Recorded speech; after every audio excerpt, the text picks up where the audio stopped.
সবাইকে নমস্কার। কয়েক মাস আগে আমি একটা সিঙ্গুর পরবর্তী অধ্যায় নিয়ে ভিডিও করেছিলাম। মানে টাটা মোটরস যখন সিঙ্গুর ছেড়ে গুজরাটের সানন্দে গেল, তখন ওরা কী কী স্ট্র্যাটেজি নিয়েছিল, কিভাবে ওরা জমি পেল, কিভাবে ফ্যাক্টরি সেট আপ করলো, কী কী ফেসিলিটিস দিল, এই সমস্ত বিষয় নিয়ে ডিটেলে আলোচনা করেছিলাম। এবার ওই ডিটেলে আলোচনা করতে করতে এরকম একটা সিচুয়েশান তৈরি হয়ে গেছিলো যেখানে আমাকে বলতে হতো যে ফ্যাক্টরির মধ্যে গাড়ি প্রোডাকশান কীরমভাবে হয়, কিন্তু সেইখানে আমি থেমে যাই। আমি বলি যে না, প্রোডাকশান নিয়ে, গাড়ির পেন্টিং নিয়ে আমি পরবর্তীকালে একটা ডিটেলে ভিডিও করে দেবো, কিন্তু সেই ভিডিওটা আর করা হয়ে ওঠেনি। তাই আজকের ভিডিওতে কিভাবে গাড়ির পেন্টিং হয় সেটা নিয়ে আলোচনা করব। এবার এই পেন্টিংটা কেন হয় বা এই ভিডিওতে কেন পেন্টিং নিয়ে আলোচনা করছি, সেটা দুটো কারণ আছে। একটা গৌণ কারণ হচ্ছে এটা, মানে এটা মুখ্য নয়, সেটা হচ্ছে যে আগে আমি কথা দিয়েছিলাম, তো সেই কথাটা রাখার জন্য। কিন্তু মুখ্য কারণ যেটা, সেটা হচ্ছে যে আজকের যে ভিডিওটার সাবজেক্টটা বা টাইটেল বা থাম্বনেল আপনারা দেখেছেন, বুঝতেই পেরেছেন যে গাড়ির কোন কালারটা আপনার জন্য অ্যাপ্রোপ্রিয়েট হবে সেটা নিয়ে আজকের ভিডিওটা। এবার সেই কালার কোনটা অ্যাপ্রোপ্রিয়েট হবে সেটা বোঝার জন্যে গাড়িতে কিভাবে পেন্টিং হয় সেটা আগে বুঝে নিতে হবে। তো ছোটো ছোটো কয়েকটা প্রসিডিওর, বেশি সময় নেব না আপনাদের। প্রথমেই যেটা করা হয় যে একটা গাড়ি, ধরুন একটা খাঁচা, তো একটা স্ট্রাকচার। এবার সেই স্ট্রাকচারটা কীভাবে তৈরি হয়, ধরুন এই রিবেটিং করা হচ্ছে, ওয়েল্ডিং করা হচ্ছে, স্পট ওয়েল্ডিং করা হচ্ছে, দরজা লাগানো হচ্ছে, ডিকি লাগানো হচ্ছে, বনেট লাগানো হচ্ছে। তো এরকম অনেক জিনিস লাগানো হলো। লাগানোর পরে যখন খাঁচাটা রেডি হয়ে গেল, তখন ওটাকে কি করা হবে, একটা কোয়ালিটি ইন্সপেকশন করা হবে।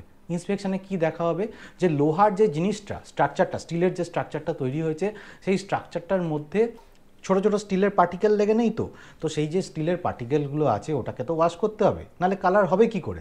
তো সেই জন্যে ফোর্সে জল দেওয়া হয়। ফোর্সে জল দিয়ে ওই পার্টিকেলসগুলোকে ধুয়ে ফেলে। এবার ধুয়ে ফেলার পরে ওই খাঁচাটাকে কি করা হয়, ফসফেট কোটিং করা হয়।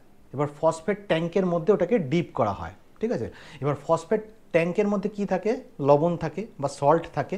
এবার এই সল্টের সাথে গাড়ির যে স্টিলটা আছে, সেই স্টিলটা একটা বন্ডিং তৈরি করে। বন্ডিং তৈরি করে ওটা অ্যান্টি করোশন প্রপার্টিস তৈরি করে। এবার অনেক ক্ষেত্রে ফসফেট কোটিং যেটা থাকে, সেখানে ফসফেটের ডিপও করা হয়, আবার অনেক সময় স্প্রেও করা হয়। তারপরে কি হবে, ইডি কোটিং, মানে ইলেকট্রোফোরেটিক কোটিং। এই ইলেকট্রোফোরেটিক কোটিংটা কি, হাই কারেন্ট পাস করানো হবে, ঠিক আছে। একটা কেমিক্যালের মধ্যে ডোবানো হয় পুরো স্ট্রাকচারটাকে। এবার এই স্ট্রাকচারটা যে কেমিক্যালের মধ্যে ডোবানো হচ্ছে আর কি, সেটা ওয়াটার বেসড কম্পাউন্ড হয়। এবার ওয়াটার বেসড হলে হবে কি, তার মধ্যে অনেক কিছু থাকে, সলভেন্ট থাকে, রেজিন থাকে, তারপর পিগমেন্টস থাকে। তো এই অনেকগুলো জিনিসের মধ্যে এটাকে ডোবানো হচ্ছে। এবার ডুবিয়ে নিয়ে তারপর হাই কারেন্ট পাস করানো হচ্ছে। তারপর ওটাকে তুলে নেওয়া হলো, তুলে নিলে ওটা কালারের জন্য রেডি হয়ে যাবে। এবার এখনই কি কালার করতে শুরু করবেন না, এবার ওটাকে ধোয়া হবে, মানে 5 থেকে 6 বার ওটাকে রিন্স করা হয় বা ক্লিন করা হয়।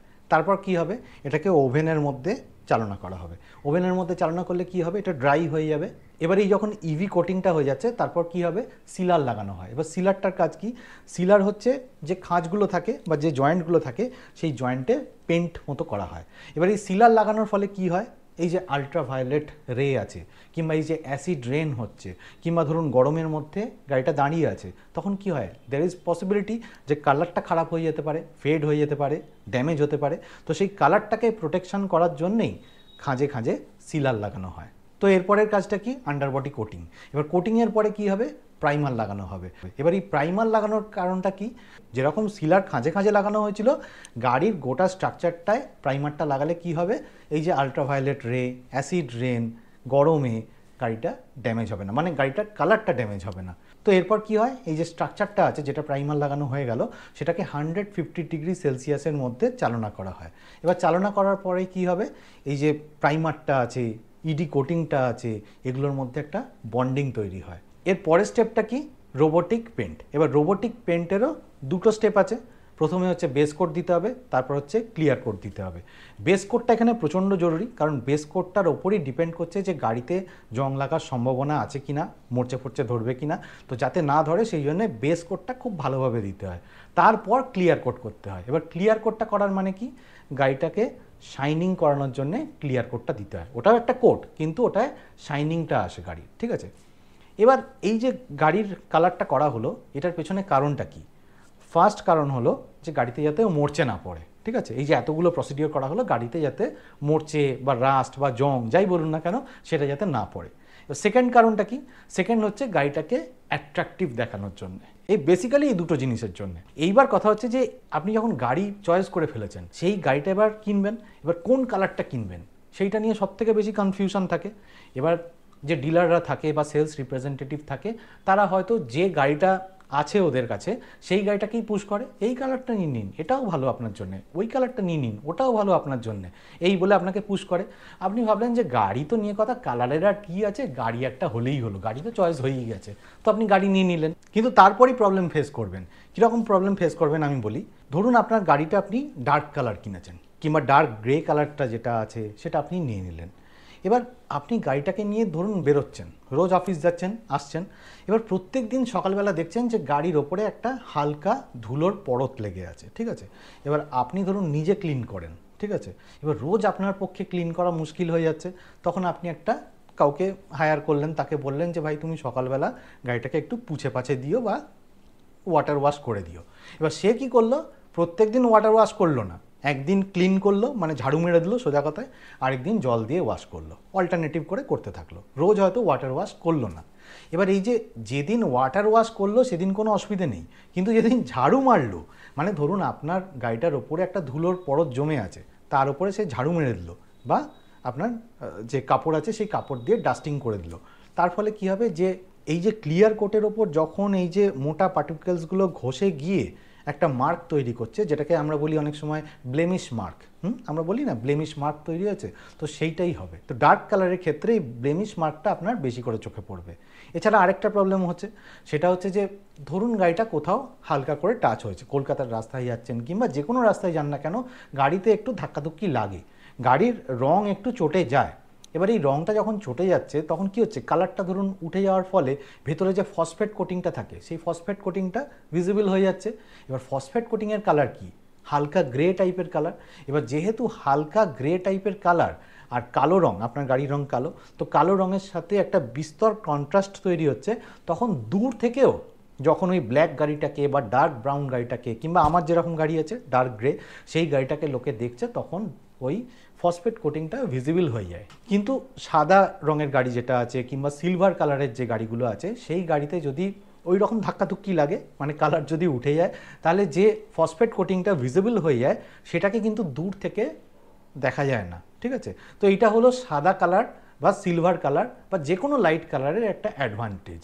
এবার সাদা রং বা সিলভার রঙের আরেকটা অ্যাডভান্টেজ আছে, সেটা হচ্ছে যে আপনি যদি ওপেন পার্কিংয়ে রাখেন, তো গাড়িটা ধুলো বালি সমস্ত ধুলোবালি খেলো সারাদিন ধরে, এবার সকালবেলা যখন বার করতে যাচ্ছেন, কালো রঙের ক্ষেত্রে যে ধুলোটা দূর থেকে বা কাছ থেকে ভিজিবল হবে, আপনি যদি লাইট কালার নেন কিংবা সিলভার কালারের গাড়ি নেন, তাহলে ততটা ভিজিবল হবে না। সুতরাং রোজ পরিষ্কার করারও দরকার নেই, মেনটেনেন্স কম, আপনি একদিন ছাড়া ছাড়াও যদি ওয়াটার ওয়াশ করেন তাহলেও কিন্তু আপনার কোনো অসুবিধে নেই। তো সিলভার কালারের ক্ষেত্রে বা সাদা কালারের ক্ষেত্রে এটা একটা অ্যাডভান্টেজ, দিয়ে ধুলো চট করে দেখতে পাওয়া যায় না। এইবার আপনি ধরুন গাড়িটাকে নিয়ে কোথাও বেড়াতে গেছেন, ঠিক আছে, ডার্ক কালারের গাড়ি, এবার সেখানে ধরুন লং ড্রাইভে গেছেন, তো গাড়িটাকে রাখলেন হোটেলের প্রিমাইসেসের মধ্যেই রাখলেন, কিন্তু হোটেলের চারপাশে তো ধুলো আছে, ধুলো খেলো গাড়িটা। সকালবেলা আপনি ধরুন গাড়িটাকে নিয়ে মানে গাড়িতে করে ফ্যামিলিকে নিয়ে কোথাও ঘুরতে যাবেন, দেখলেন গাড়িটা এত নোংরা হয়ে গেছে যে পরিষ্কার করতে হবে। এবার আপনি ভাবলেন যে পরিষ্কার করব, ওই ঝাড়ঝুড় দিয়ে দিই। এবার ঝাড়ঝুড় দিলে সেই ক্লিয়ার কোট ড্যামেজ হওয়ার চান্স থাকে, ঠিক আছে, একবার দুবার করলে হয়তো কিছু নয়, কিন্তু দিনের পর দিন এরকম করতে থাকলে আপনার কিন্তু গাড়ির ক্লিয়ার কোটটা ড্যামেজ হতে থাকবে। আর সেই ড্যামেজ থেকে বাঁচবার জন্যেই ডার্ক কালার যাদের থাকে তারা কি করে, সেরামিক কোটিং করে নেয়, পিপিএফ করে নেয়, ঠিক আছে, কয়েকদিন বাদে বাদে ওয়াক্সিং করে নেয়। তো এটা নর্মাল টেন্ডেন্সি, ডার্ক কালারের গাড়ি হলেই তার মেনটেনেন্স কস্ট বেড়ে যাবে। Same is applicable for red colour. Red colour যদি একটু ধুলো হয়ে যায় কিংবা নোংরা পড়ে, দেখবেন কীরকম বাজে দেখতে লাগে, মানে রেড কালারটা তো আরও বেশি করে চোখে পড়ে, মানে লালের ওপরে যদি কোনো ধুলো জমে থাকে কীরকম অকওয়ার্ড দেখতে লাগে বলুন তো। তো সেই জন্যেই রেড কালারেরও মেনটেনেন্স কস্টটা বেশি। আপনি বলবেন যে ব্লু কালারের মেনটেনেন্স কস্ট কম, না, মোটেই না। ব্যালেনোর যে ব্লু কালারটা আছে, ডার্ক ব্লু কালারটা, ওটাও যদি দেখেন তাহলে ওটার ওপরে যখন ধুলো জমে তখন কিন্তু দেখতে একটু অকওয়ার্ডই লাগে। সব দিক থেকে আপনি যদি বিচার করেন তাহলে লাইট কালার বা সিলভার কালারই অ্যাপ্রোপ্রিয়েট হবে আপনার ক্ষেত্রে। কিন্তু তা বলে কি ডার্ক কালারটা নেবেন না, তা বলে কি রেড কালারটা নেবেন না, নেবেন। আমার নিজের হচ্ছে টয়োটা ইটিওস গাড়ি, যেটার কালার হচ্ছে ডার্ক গ্রে। আচ্ছা, পিপিএফ, সেরামিক কোটিং, ওয়াক্সিং ব্যাপারটা কি সেটা নিয়ে একটা ডিটেলে ভিডিও করা আছে, যদি আপনারা দেখতে ইচ্ছে হয় তাহলে দেখতে পারেন, এখানে আমি লিঙ্ক দিয়ে দিচ্ছি। আমার গাড়ির যে ডার্ক কালারটা সেটা আমি কীরকমভাবে মেনটেন করি, সেটা হচ্ছে আমি কভার্ড পার্কিংয়ের মধ্যে রাখি, ঠিক আছে, বাইরে রাখি না। আর আপনার ক্ষেত্রেও তাই, আপনি যদি ডার্ক কালারের গাড়ি কিনতে চান তাহলে অবশ্যই কিনবেন না কেন? ডার্ক কালারের গাড়ি দেখতে অনেক সুন্দর লাগে। রাত্রিবেলা আমি একবার করেছিলাম কি, যে আমি একটা অন্য গাড়িতে বসেছিলাম আর আমার গাড়িটা একজন অন্যজন চালাচ্ছিল, তো রাত্রিবেলা যখন আমার গাড়িটাকে আমার সামনে এগিয়ে যেতে দেখছি তখন অসাধারণ সুন্দর লাগছে। মানে ডার্ক কালারের বিউটি অন্যরকম, হোয়াইট বা সিলভার ওর কাছাকাছি যায় না, কিন্তু তা সত্ত্বেও ডার্ক কালারের গাড়িটা আপনার তখনই নেওয়া উচিত যখন আপনার বাড়িতেও ক্লোজ পার্কিং আছে বা ফ্ল্যাটে যেখানে থাকেন সেখানে ক্লোজ পার্কিং আছে, তাহলে ডার্ক কালারের গাড়ি আপনার নেওয়ার কোনো অসুবিধে নেই, আপনি স্বচ্ছন্দে নিতে পারেন। তো আজকের ভিডিওতে এটাই বলার ছিল যে গাড়ির কালারটা, আপনি যখন গাড়ি কিনছেন, গাড়ি চয়েস হয়ে যাচ্ছে, তখন কোন কালারটা আপনার নেওয়া উচিত। তো ভিডিওটা যদি ভালো লাগে তাহলে লাইক, শেয়ার, কমেন্ট করবেন, এটা অত্যন্ত জরুরি ভিডিও, সকলের সাথে শেয়ার করে দেবেন। আর যারা 4 হুইলার চালান তারা সিট বেল্ট পরবেন, যারা 2 হুইলার চালান হেলমেট পরবেন। খুব ভালো থাকবেন।